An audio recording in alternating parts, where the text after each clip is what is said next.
Welcome to the 7th video tutorial for the Skyrim creation kit. Traps, the poisonous apple of every good creation. Level designer Drew Langlois is here to help us pick our way through the various pitfalls and pratfalls of trap design. Without further ado, here's Drew. To start, we're going to place a portcullis in our Lokir's tomb to explain the basics of Activate Parenting.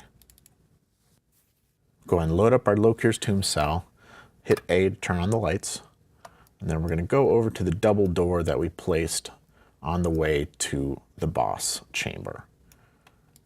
We're going to go ahead and replace this with a portcullis so that we can explain the basics of how Activate Parenting works.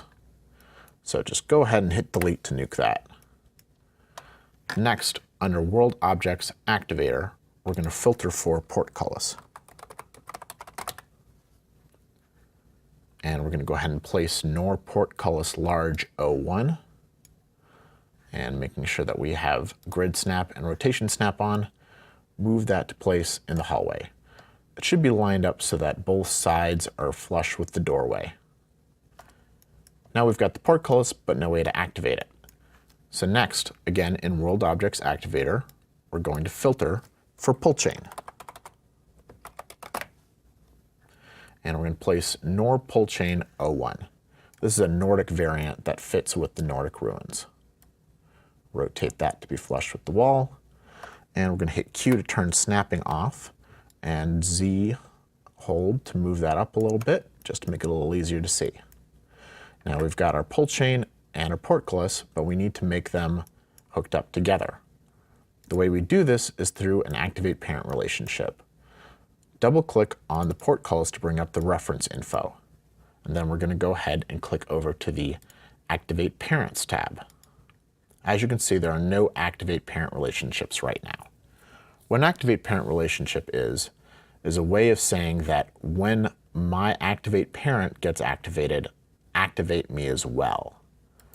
So we're going to go ahead and make a new one. This looks pretty familiar from other ways that we set up link refs and things like that. So we're going to select the reference in the render window, and then double click on the pull chain. And now we can see that we've got the pull chain selected. We've also got an activation delay that we could put if we wanted a delay between when the pull chain is activated and the portcullis starts moving. But we're just going to leave that at 0 for right now. So now we hit OK, and as you can see, there's a new line going from the pull chain to the portcullis. It's that blue and white line. The white end is the Activate Parent. The blue end is the Activate Child. So now when this is activated, it will tell its child to go ahead and activate.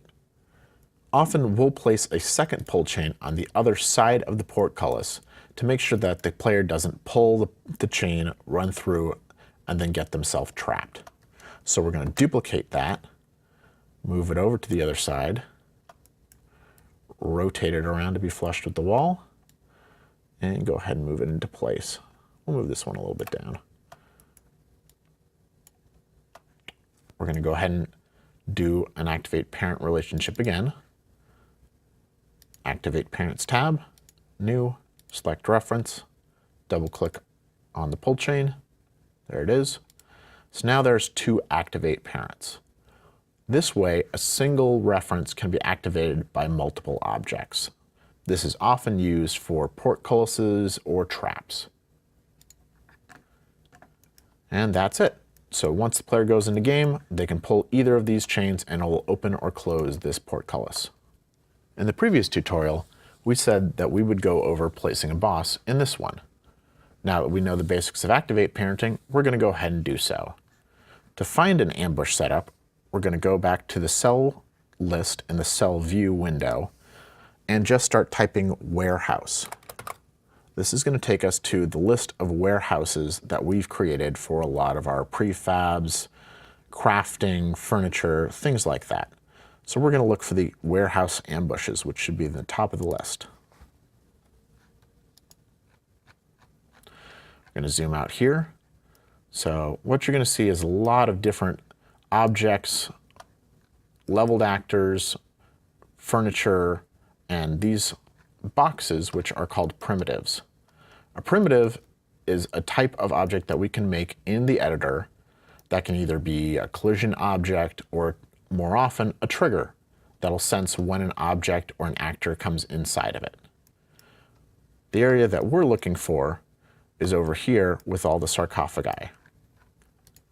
These are all Draugr setups. So we're going to go ahead and copy this one over here, which is a basic Draugr sarcophagus setup. So to do this, we're going to go ahead and select the leveled actor.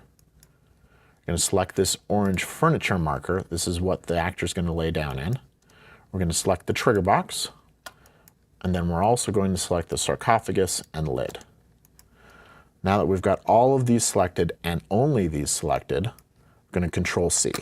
When you copy a set of objects that have activate parent or link ref relationships all together, that relationship is maintained when you paste them. Now we're going to move back to Lokir's tomb.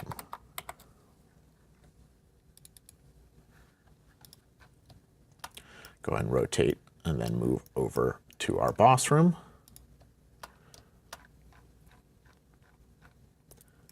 When you paste something, it's pasted more or less where your cursor is. So we're going to move over to here and then paste these, and then drag them off into the void. This will just make it a little easier to work with until we're ready for them. So we're going to deselect everything by clicking in the void. Next, we're going to select the actor, the furniture, the sarcophagus, and the lid.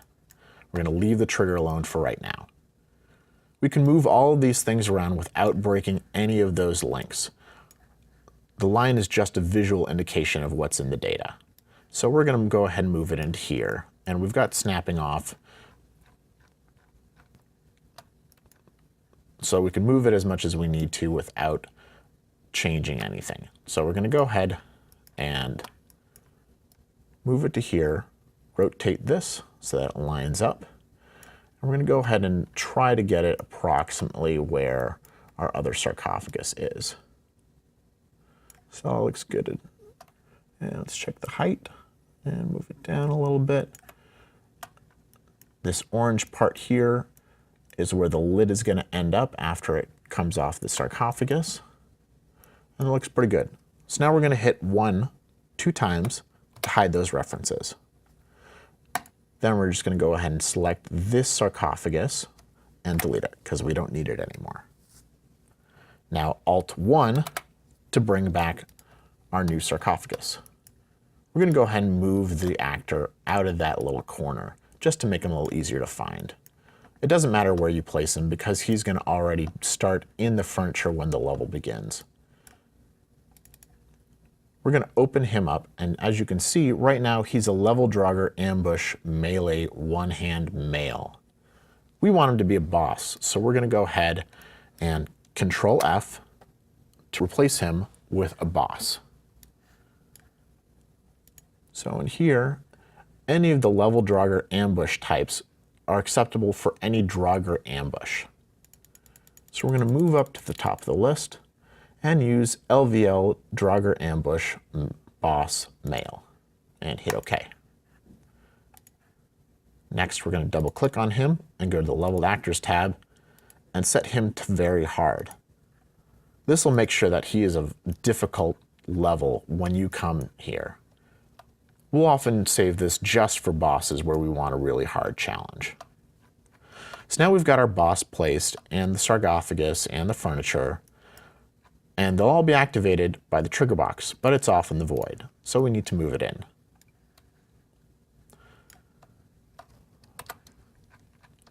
Now, as you can see, our trigger box doesn't really cover very much, so we need to resize it to cover the room. Hit 2 to bring up the resize gizmo. Trigger boxes, because they're created in the editor, can be scaled non-uniformly, unlike other objects. So each of these arrows is going to move that edge out in that direction. So we're going to start by pulling the green arrow to about there so that it covers just inside the doorway. Then we're going to use the other green arrow to cover the back end of the room. Rotate around here and pull the red arrows to cover both the other sides of the room. Don't forget to rotate to the side so that you can cover the height of the room as well. And now we've got our basic boss ambush placement. As you can see, once the player comes in here, this trigger box is set up so that the boss will pop out right away.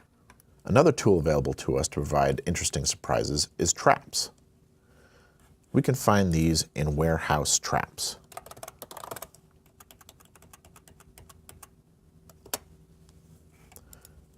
This is a pretty big cell that has a lot of different stuff in here, so it's a good idea if you're looking for interesting ways to spice up your dungeon to go ahead and COC to here and just walk around, probably with TGM on because it's pretty dangerous, and see what tools are available to you.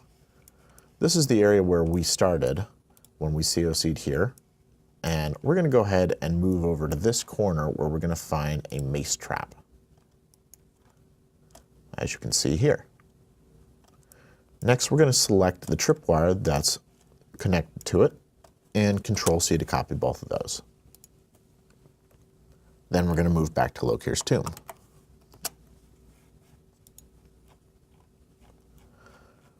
Zoom out here, and we're going to place this down in this hallway here. Control-V to paste, Shift-F to zoom in. And as you can see, the activate parent relationship is maintained. So now all we have to do is move these around to where we want. Move this up to unbury the tripwire, and then we're going to click on the mace to have just that selected. Move it to about there. Try to center it a little more on the hallway. Move that up to the ceiling, and we'll check the top post. That looks like it's seated okay. And then we're going to go ahead and move the tripwire. It's actually pretty good. We'll just move it over a little bit and up a tiny bit more. And now we've got our first trap placed. Easy as that. So we've clocked our level at 32 frames per second, but we must go faster. Justin Schramm returns to make unoptimized levels extinct in our next tutorial. Visit CreationKit.com for more information.